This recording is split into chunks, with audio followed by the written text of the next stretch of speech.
नमस्कार विद्यार्थियों, स्वागत है आपका हमारे चैनल योगा एजुकेशन इंडिया में। विद्यार्थियों, आज मैं इस वीडियो के माध्यम से अनुलोम विलोम का पार्ट 2 नंबर में आसन और बेनिफिट यानी किसको लाभ मिलेगा, किसको नुकसान हो सकता है इसे जो है अनुलोम विलोम से, और यह किसका परिवर्तित रूप है। तो चलिए समझते हैं और ध्यान से समझना। विद्यार्थियों, नाड़ी शोधन जो हमारे शास्त्रों में यानी नाड़ियों की शुद्धि बताई गई है, यह प्राणायाम से पहले के यानी प्राणायाम के पूर्व करने वाला अभ्यास है।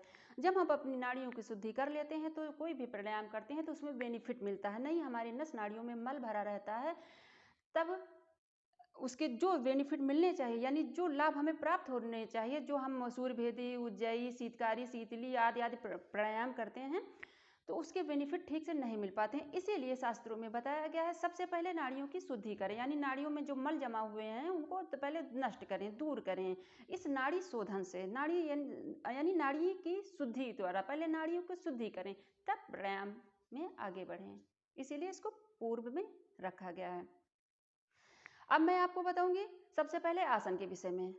विद्यार्थियों, आसन जैसा कि शास्त्रों के हिसाब से मैं पहले बता दूं, कृष यानी जो दूब आप जानते होंगे, दूब का मोटा यानी मोटा सा जो है मैट टाइप में आप उसको बिछा सकते हैं, यानी आसन कृष का।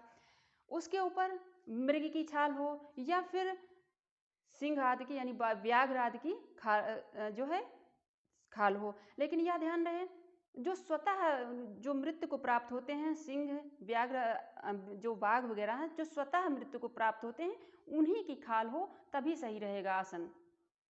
उसके ऊपर आप अपना जो है मुलायम कोई कपड़ा मखमल का बिछा सकते हैं।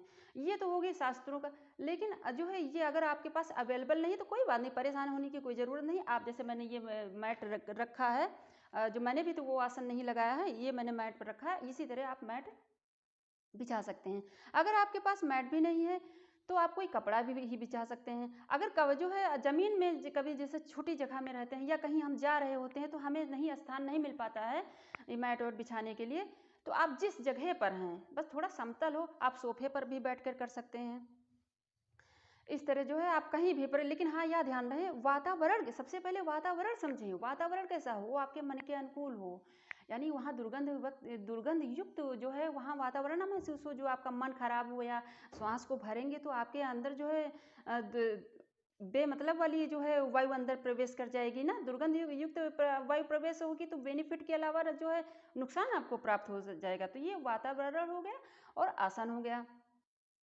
अब जो है मैं आपको बताऊंगी कि किस आसन में बैठना है, यानी वो आसन हो गया बिछाने वाला। अब आपके जो ये जो है शारीरिक आसन यानी शारीरिक जो मुद्राएं हैं उसको किस प्रकार, आप सुखासन में बैठ सकते हैं, पद्मासन में बैठ सकते हैं। बस कमर गर्दन सीधी होनी चाहिए, लेकिन यह ध्यान रहे बहुत तन के नहीं बैठना है और कमर गर्दन सीधी रहेगी। और यह भी ध्यान रखना आप पीछे से टच करके मत देखना कि देखें मेरी पीठ सीधी हुई, यानी पीछे सीधी हुई, स्पाइनल कार्ड सीधा हुआ कि नहीं सीधा हुआ। देखो वो 3 जगह से मुड़ी होती है, स्पाइनल कार्ड कभी लाइफ में नहीं सीधी होगी। अगर सीधी होगी तो आप समझ जाइएगा फिर आगे क्या होगा। और जो है फिर कमर गर्दन सीधी, यानी कमर गर्दन यानी आराम से, जहाँ पे आप ऐसे आराम से बैठ सकें। और फिर उसके बाद आपको क्या करना है, अगर जैसे कि कुछ कोई प्रॉब्लम है घुटने वगैरह में तो मोड़ नहीं सकते हैं, मोड़ने में उनको पेनफुल हो सकता है यानी दर्द हो सकता है, तो आप चेयर पर बैठकर आराम से कर सकते हैं, कोई प्रॉब्लम नहीं है। अगर आप स्वस्थ हैं घुटनों से तो आप जैसे मैं जिस तरह बैठी हूँ इस तरह बैठ सकते हैं। फिर आपको क्या करना है, ये हो गया आसन। अब आप किस दिशा में बैठना है, तो आप उत्तर दिशा यानी पूरब और पश्चिम दिशा में बैठना है, उत्तर और दक्षिण दिशा में नहीं बैठना है। यानी सबसे पहले तो आप प्रयास करिए पूरब, क्योंकि सूर्य जो है पूरब की तरफ से निकलता है ना। हम कोई भी शुभ काम करते हैं तो पूरब दिशा में ही बैठते हैं ना, तो पूरब की तरफ से। और अगर नहीं जो है जैसे बैठने की व्यवस्था नहीं हो पा रही है तो आप पश्चिम दिशा में बैठ सकते हैं। ये हो गई दिशाएं। अब मैं आपको बताऊंगी कि किन अंगुलियों का प्रयोग करना है, और जो नाड़ी यानी कि 3 नाड़ियां मैंने पिछले जो है वीडियो में बता रखा है, यानी इड़ा पिंगला सुषुम्ना। अगर नहीं देखा है तो आप पिछला वीडियो जरूर देखना। तो इन्हीं को बैलेंस करना है। और ये हो गई लेफ्ट, यानी कि इड़ा है लेफ्ट, और जो है राइट है, राइट नोज है, पिंगला और सुषुम्ना इसके बीच में होती है, या यानी स्पाइनल कॉर्ड, आप इसको समझ सकते, स्पाइनल कॉर्ड के बीच में होती है। तो इन्हों को बैलेंस में रखना है। और सबसे पहले मैं आपको लाभ बता दूं, क्योंकि देखो जैसे हम कोई काम करने चलते हैं तो हम समझते हैं कि आखिर सबसे पहले मन में क्वेश्चन आता है कि हमें मिलेगा क्या, यानी लाभ क्या प्राप्त होगा। तो सबसे पहले लाभ समझ लें। आपको मानसिक जो प्रॉब्लम होती हैं, मानसिक उथल पुथल, न जाने कितने विचार मन में चलते रहते हैं, वो सारे शांत होंगे, सारे दूर होंगे। मन आपका शांत हो रहेगा तो आप सही से कोई कार्य कर सकेंगे, डिसीजन ले सकेंगे। आपकी जो विभिन्न अब ये जो फेफड़ों यानी फेफड़ों आदि पूरी बॉडी में जो ये प्राण वायु भरेंगे तो और रोक कर रखेंगे तो कार्बन डाइऑक्साइड बाहर निकलेगी, जो आपकी सेल्स करते हुए टूट फूट जाती हैं, तो वो उनका जो है उपचार, यानी वो नई सेल्स जो है बन सकती हैं उस प्राण वायु के माध्यम से। तो जितना समय, अभी इसके विषय में आगे आपको बताती हूँ। देखो, पूरक, कुंभक, रेचक। पूरक का मतलब प्राणवायु को अंदर भरना है, यानी श्वास को अंदर भरना है। कुंभक यानी घड़े से ले सकते हैं, शरीर में जो है कुछ देर तक उस वायु को रोक रखेंगे। जब कुछ देर तक वायु को रोक रखेंगे तभी समय मिल पाएगा विभिन्न प्रकार के, यानी कार्बनिक पदार्थ शरीर में जो विजातीय जो है विजातीय द्रव आदि विभिन्न प्रकार के शरीर में जमा हो जाते हैं, तो वो इकट्ठा हो सकेंगे बाहर निकलने के लिए। तो और रेचक बाहर निकालना है। और यह ध्यान रहे कि जैसे कि शास्त्रों में तो बताया गया है कि 16, 64, 32, लेकिन ये तो जो है शास्त्र में। लेकिन आप अगर स्टार्ट करते हैं, नया अभ्यासी है तो कोई बात नहीं, आप 5 संख्या में जो है श्वास को भर सकते हैं, धीरे, लेकिन धीरे धीरे, जल्दी जल्दी नहीं, जल्दबाजी कुछ नहीं। 5 संख्या में श्वास को अंदर भर सकते हैं, 10 संख्या तक अंदर रोक सकते हैं, 5 संख्या तक धीरे धीरे निकाल सकते हैं, या 10 संख्या तक धीरे धीरे निकाल सकते हैं। आप अपनी सुविधा के अनुसार से ये सारी जो है सारी प्रक्रियाओं को करना है, ना कि किसी को देखकर। जितनी आप में क्षमता होगी। तो श्वास को कैसे भरना है अंदर, यानी प्राणवायु को कैसे भरना है, तो यह देखिए, इस हाथ जो है ये है लेफ्ट, ये लेफ्ट हाथ यहाँ पर रखेंगे और ये राइट है, राइट हैंड है मेरा। तो इन अंगुलियों का, यानी कि इन 2 अंगुलियों को, मध्यमा और ये तर्जनी, इनका जो है निषेध बताया गया है शास्त्रों में।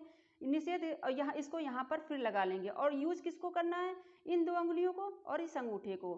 तो सबसे पहले आप जो है श्वास किससे भरेंगे, लेफ्ट नोज से भरेंगे और अंगूठा राइट नोज की तरफ लगाएंगे, और इसी तरह रखना है, ये ध्यान रखना है।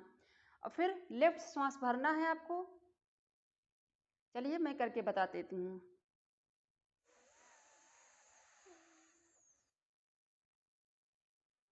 यथासंभव रोक कर रखना है जितनी आप में क्षमता हो। उसके बाद अंगूठे को लेफ्ट नोज से हटाएंगे, सॉरी राइट नोज से हटाएंगे और लेफ्ट नोज को फिर बंद करेंगे, यानी ईड़ा नाड़ी को बंद करेंगे, तब राइट नोज से श्वास को बाहर करेंगे। अब मैं श्वास को राइट नोज से बाहर कर रही हूँ।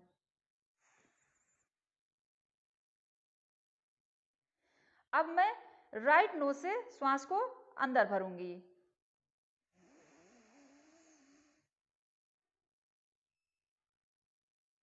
मैंने श्वास को अंदर रोक रखा है। अब धीरे धीरे श्वास को लेफ्ट नोज से बाहर कर दूंगी।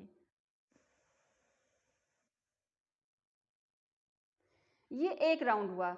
और यह ध्यान रख रहे हैं, जब श्वास को आप जो है भरेंगे तो आपके कंधे को यानी खुलेंगे, ज़्यादा से ज़्यादा वायु अंदर भर सकेंगे, सीना ऊपर उठेगा, पेट भी फूलेगा।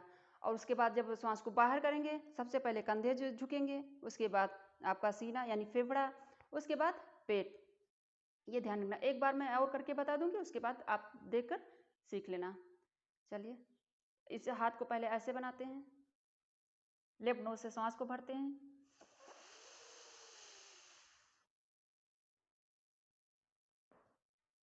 यथासंभव रोकते हैं और लेफ्ट जो है राइट नोज से बाहर कर देंगे।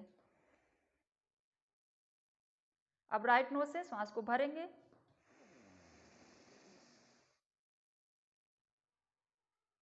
यथासंभव रोकेंगे, उसके बाद श्वास को लेफ्ट नोज से बाहर कर देंगे।